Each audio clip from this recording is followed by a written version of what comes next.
అర్జున్ రాజకీయాల్లో ఆయన చెప్పేది పోనీ ఒక పొత్తు పార్టీలకు పెట్టారు అంతేగాని జగన్మోహన్ రెడ్డి గారు కూడా బాగా అతీతం సార్.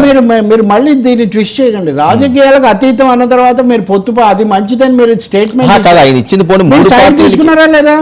మీరు సైడ్ తీసుకున్నారా లేదా? కాదు సార్, నేను అనేది ఏంటంటే ఇప్పుడు ఆయన చెప్పిన బీజేపీ, తెలుగుదేశం పార్టీ, జనసేన పొత్తులో ఉన్నదానికి వీళ్ళ తమ్ముడికి ఎంకరేజ్ చేశాడు, అది చేశారు. ఇక్కడ రెండు పార్టీలకు చెప్పలేదు. మీరు చెప్తుంది కౌంటర్ స్టేట్మెంట్.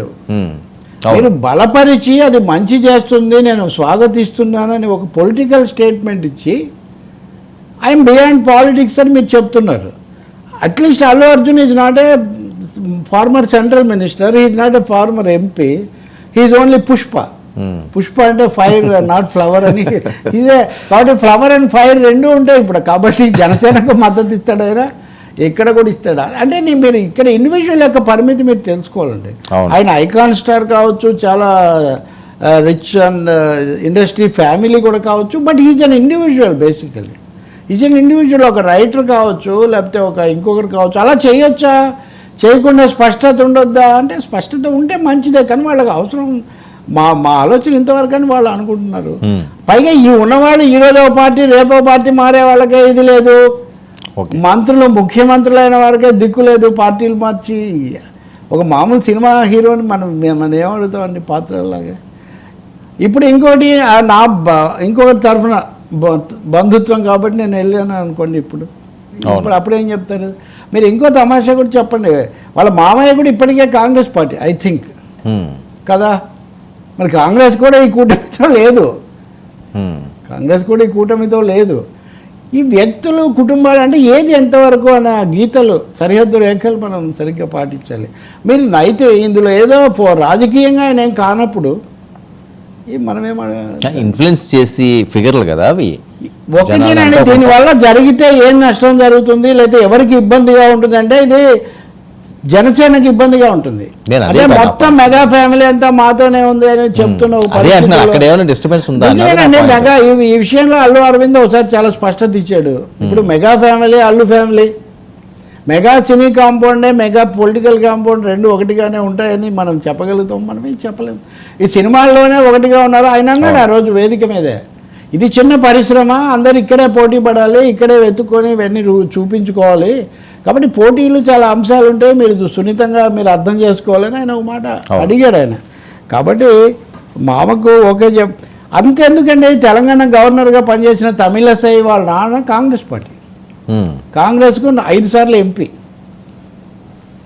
ఆమె ఇక్కడ బీజేపీకి గవర్నరు, మళ్ళీ మన బీజేపీ తరఫున పోటీ చేసింది ఆమె. నేను చెప్తుంది ఒకటే ఫ్యామిలీలో. ఇంకొక వండర్ఫుల్ సిచ్యువేషన్ చెప్తాను. చాలా కాలం నుంచి అయిపోయింది జరిగి. పవన్ కళ్యాణ్ తరచూ అంటుంటాడు కదా తరిమేల నాగిరెడ్డి అని. నేను కర్నూలులో పుట్టాను అనుకున్నది అనంతపురం. తరిమేల నాగిరెడ్డి ప్రతిపక్ష నాయకుడు, నీలం సంజీవ్ రెడ్డి ముఖ్యమంత్రి. వాళ్ళిద్దరు బావమరుదులు. సంజీవరెడ్డి చెల్లెలే నాగిరెడ్డి గారి భార్య. ఓకే. మళ్ళీ సిపిఐ సిపిఎంగా విడిపోయిన తర్వాత నీలం రాజశేఖర రెడ్డి సిపిఐ, అంటే నీలం సంజీవ్ రెడ్డి తమ్ముడు నీలం రాజశేఖర రెడ్డి సిపిఐ నాయకుడు, ఈయన సిపిఎం నాయకుడు, ఆయన కాంగ్రెస్ నాయకుడు. ముగ్గురు చాలా, అప్పుడు కమ్యూనిస్ట్ పార్టీ చాలా హై దీంట్లో ఉన్న ఇది. కాబట్టి రాజకీయాలు ఇవన్నీ ఉంటాయి. అయితే నువ్వు అదనంగా తెస్తున్న సమస్య ఏమంటే ఒకటే వ్యక్తి రెండింటికి ఎందుకని. నేను నంద్యాల నియోజకవర్గంలో రవిచంద్రారెడ్డి నేను బలపరుస్తున్నాను, పిఠాపురం నియోజకవర్గంలో జనసేనాన్ని బలపరుస్తున్నాను, మిగతా నియోజకవర్గాలతో నాకు సంబంధం లేదు. జనసేన వాళ్ళు ఇబ్బంది పడవచ్చు. అదే అల్లు మావాడే అని చాలా ప్రచారం చేసి మొత్తం ఫ్యామిలీ వస్తుంది అన్నట్టు. ఇందులో ఇది మీరు దీన్ని ఫ్యామిలీ కోణంలో చూస్తారా, ఫ్యాన్ల కోణంలో చూస్తారా, పొలిటికల్ కోణంలో చూస్తారా అన్నది మీ ఇష్టం. అది ఒక్కొక్క కోణంలో చూసినప్పుడు ఒక్కొక్క సంకేతం తీసుకోవచ్చు. ఓకే సార్, తెలుగు రాష్ట్రాల్లో ఇంకా పోలింగ్కి సర్వం సిద్ధమైంది. ఓటర్ విజ్ఞతతో ఓటు వేయాల్సిన సమయం. సో సమస్యాత్మక ప్రాంతాలు వీటి మీద ఈసీలు ఎలా ఫోకస్ పెట్టాల్సిన అవసరం ఉంది, ఏం జరగాల్సిన అవసరం ఉంది, గత ఎన్నికలను ఏమైనా వీళ్ళు పరిగణలోకి తీసుకుంటే అక్కడ జరిగిన చెదురుమూల సంఘటనలు మళ్ళీ రిపీట్ కాకుండా చేసే విధంగా ప్రణాళికలు ఉన్నాయి అనుకోవచ్చా ఈసారైనా? ఉద్రిక్తతలు, వివాదాలు చాలా టెన్స్గా ఉన్నాయి కాబట్టి ముందు నుంచి పెద్ద పెద్ద నాయకులే మాట్లాడుకోవడాలు, లేకపోతే ఆల్రెడీ ముఖ్యమంత్రి మీద ఒకసారి ఒక దాడి రాయితో కొట్టిన దాని మీద మళ్ళీ భిన్నమైన ఈ అంశాలు. కాబట్టి ఇక్కడ ఒకటైతే మనం చెప్పదగిన ఏంటంటే డీజీపీని కూడా మార్చేశారు. కాబట్టి ఈ డీజీపీ ఏదో అధికార పార్టీకి అనుకూలం అట్లా చెప్పే అవకాశం ఏం లేదు. ఈ డీజీపీని ఎలక్షన్ కమిషన్ స్వయంగా నియమించుకుంది కాబట్టి ఆయన ఆధ్వర్యంలో నిష్పక్షపాతంగా ఇవన్నీ జరగడానికి కావాల్సిన చర్యలన్నీ తీసుకోవాలి. సో ఆల్సో తెలంగాణ సెన్సిటివ్, ఇక్కడ కొంచెం కమ్యూనల్లీ సెన్సిటివ్ అట్మాస్ఫియర్ ఇది కూడా ఉంటుంది కాబట్టి కొన్ని చోట్ల ఇవన్నీ ప్రశాంతత కాపాడే విధంగాను ప్రజలు ఓటు వేసే విధంగా కూడా జరగాల్సిన అవసరం ఎక్కువగా ఉంది. దాని మీద శ్రద్ధ పెట్టాలి. ఇప్పుడు 3 దశల పోలింగ్ చూస్తే తగ్గుముఖం పట్టింది కొంచెం. అది బీజేపీ కొంత నిరుత్సాహం కూడా కలిగించింది. మోడీ కోసం అందరూ వచ్చి చాలా చేస్తారనుకుంటే ఎందుకబ్బా అని వాళ్ళు అసలు అంచనాలు మార్చి చెప్పుకుంటున్న ఒక పరిస్థితి వచ్చింది. ఇక్కడ ఈ రాష్ట్రాల్లో అయినా ఈ 2 రాష్ట్రాల్లో ఆ పరిస్థితి రాకుండా పోలీసులు అలాగే అధికార యంత్రాంగం అన్ని జాగ్రత్తలు తీసుకోవాల్సిన అవసరం ఉంది. పార్టీలు కూడా ఇంకా తిట్టుకోవడం అనవసరం.